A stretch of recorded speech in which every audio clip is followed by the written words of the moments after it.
Welcome to Bong mathematics.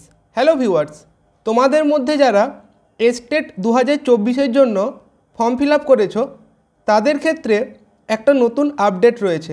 তো এখন আমি যেখানে রয়েছি সেটা হচ্ছে বিহার এস্টেট 2024-এর অফিসিয়াল ওয়েবসাইট।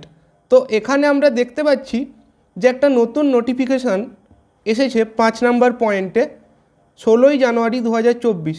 তো এখানে কি বলা আছে এটা আজ আমরা পুরোটা দেখব, ঠিক আছে। তো প্রথমে আমি এই নোটিফিকেশানটা ডাউনলোড করে নিচ্ছি। দেখো, এটা আমি ডাউনলোড করে নিলাম।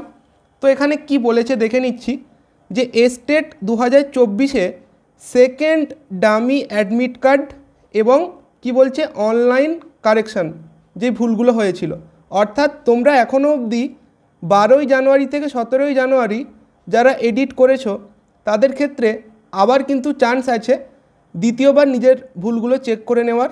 ধরো তখন অনেকেই করতে পারেনি বা হয়তো ভুল থেকে গিয়েছিল, তো তারা আবার নতুন করে কারেকশন করার সুযোগ পাচ্ছে, অর্থাৎ সেকেন্ড ডামি অ্যাডমিট কার্ড।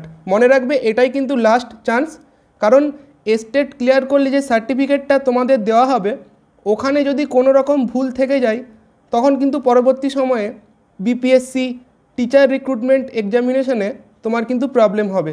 কাজেই এইখানে যেই তুমি মানে ইনফরমেশনগুলো দিচ্ছ এইগুলো কিন্তু ঠিক থাকতে হবে। তো দেখে নাও কি কি বলা আছে।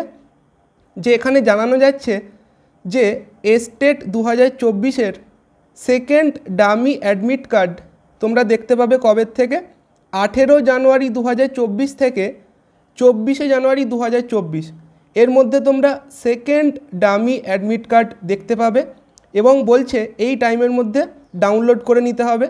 এবং এই ডামি অ্যাডমিট কার্ডে যদি কোনো রকম কোনো ভুল থাকে তো তোমরা কারেকশন করে নেবে নিজের ইউজার আইডি পাসওয়ার্ড দিয়ে, যেমন করে লগ ইন করছিলে তেমনভাবে করতে হবে। এবং বলছে যে এর মধ্যেই কিন্তু যা কারেকশন করার করে নিতে হবে এবং এইটাই লাস্ট চান্স কারেকশন করার।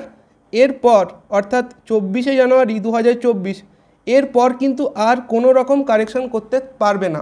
কাজেই যারা এখনও অবধি নিজের ভুলগুলো এডিট করনি তারা কিন্তু এডিট করে নেবে, ঠিক আছে, এই ডেটের মধ্যে। এবং সেকেন্ড ডামি অ্যাডমিট কার্ডের পর কিন্তু তোমাদের আর কোনো রকম এডিট করার সুযোগ দেওয়া হবে না। তো এই ছিল আজকের ভিডিও।